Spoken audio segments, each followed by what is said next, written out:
Let's start out by sharing this improvement that Sam came up with indoors. He noticed that the home for spice racks was not ideal.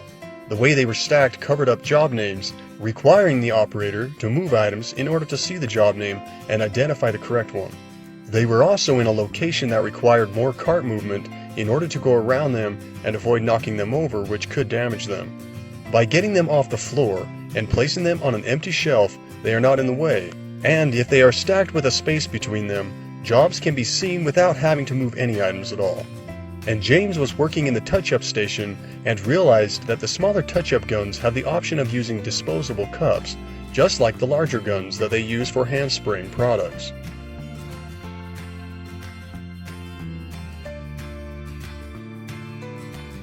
By switching over to a disposable cup system, they reduce a lot of motion and weighting caused by having to clean out the cups quite often. It can also help to reduce contamination and allow products to be saved for future use without having to put it in a different container. This improvement reduces a lot of waste and saves a lot of time for the touch-up team, making their job just that much easier. And Ryan in Special Parts made a home for the lathe tools. He also standardized their home by marking the corresponding blade shape over the hole, so the operator can depend on the same tool being in the same place every time. Oh, and he also made it so that they can easily remove the tools if needed, so that's pretty cool. And if we head over to the building tables in Special Parts, Ryan also made a place for all of their clipboards so that they can put them in one location after each shift, so they aren't looking all around the department every morning trying to find out where they left it. And in assembly, Lolo made a quick improvement to the floor labeling so that it is easier to read. The black marker on gray floor was difficult to read at times and required someone to get closer to the numbers in order to see them. But by outlining the number with color, it is easy to read, and the fact that it is color-coded also makes it a cinch to identify what is half-inch and what is 3/4 inch. That's a great improvement from Lolo. And Della sorted the custom stain sample drawer by cutting pieces into suitable sizes so that they fit nicely in the drawer. She also labeled them so that the details can be seen. This makes it much easier to locate samples when needed, removing a ton of motion and frustration. This fix also makes unnecessary samples obvious so that they can reduce the waste of excess inventory. And check out this great improvement Peter made on the edging process for HDF doors.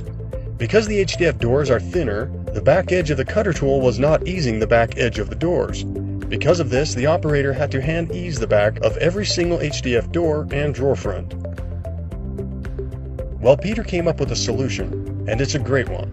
He realized that because HDF does not require the jump cope feature, which is designed to prevent chip outs on the end grain of solid woods, he decided to offset the jump cope blade by dropping it down lower and ease the back edge of the door while the first blade cuts the front edge, eliminating the entire process of hand easing the doors at the sanding table.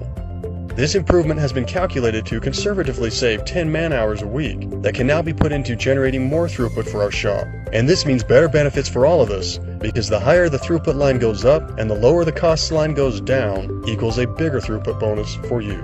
So nice work, Quality Craft team. Holy cow.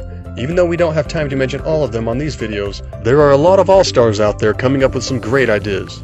Today we're also going to take just a moment to touch on Red Tag.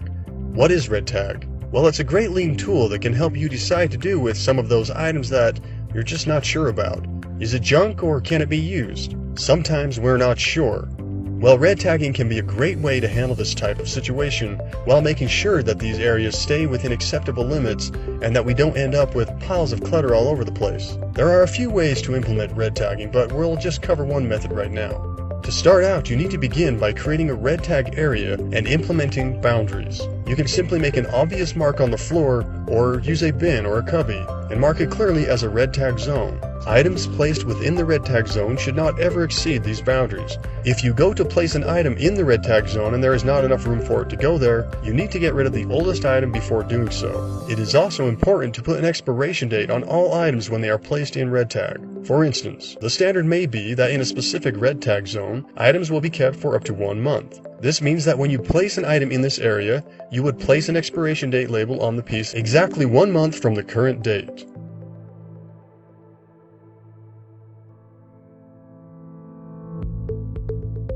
Red tag zones should also include posted standards explaining what is proper and what is not proper to save, as well as the expiration date standards, etc. In this example, you can see that HDF solid slab pieces should not be placed here, and that wood pieces can be kept for a maximum of 1 month, and HDF doors can be kept for a maximum of 1 week. Red tag zones should also be audited daily during 3S, where all expired items or items outside the boundaries are discarded. If this is done every day, it should only take a second to 3S, as saved items would be kept to a minimum.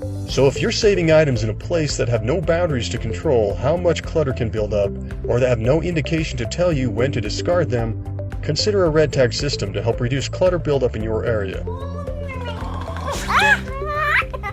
Did you hear that?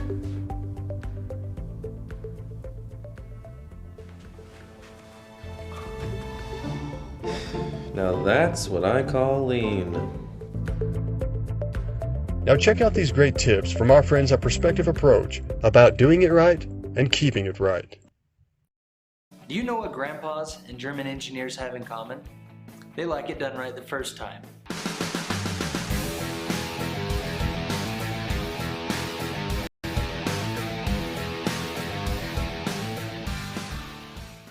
There's an old quote that you've probably heard your grandpa say.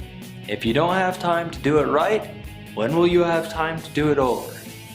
When I was in Germany and I was going through a factory, I asked a German engineer where the undo button was on his software. His response? Silly American, do it right the first time.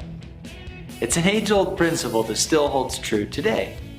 I would rather produce 10 amazing things than 100 crappy ones. This is about quality. Nobody cares how fast you work if you just have to redo half of it anyways. You're literally just making busy work for yourself. And if you're on a team, you're making more work for everyone else. Even the fast food industry saw the downside of it and have employees throw remake pizzas so that their people won't be encouraged to make mistakes, since they were paid hourly no matter what and they got to eat the pizza. Other industries don't have that luxury though, and some of them even charge their employees for mistakes. But what if that wasn't an issue in the first place? What if employers didn't have to worry about the cost of mistakes? After all, mistakes can cost huge amounts of money. Look at Alitalia Airlines back in 2006. They accidentally sold tickets from Toronto to Cyprus for $39 instead of $3,900. They had to honor it by law, and that mistake cost them $7.2 million. Or in 2006, a bank in Tokyo sold 610,000 shares of stock for 1 yen, instead of 1 share of stock for 610,000 yen. That mistake cost them $340 million in 1 day.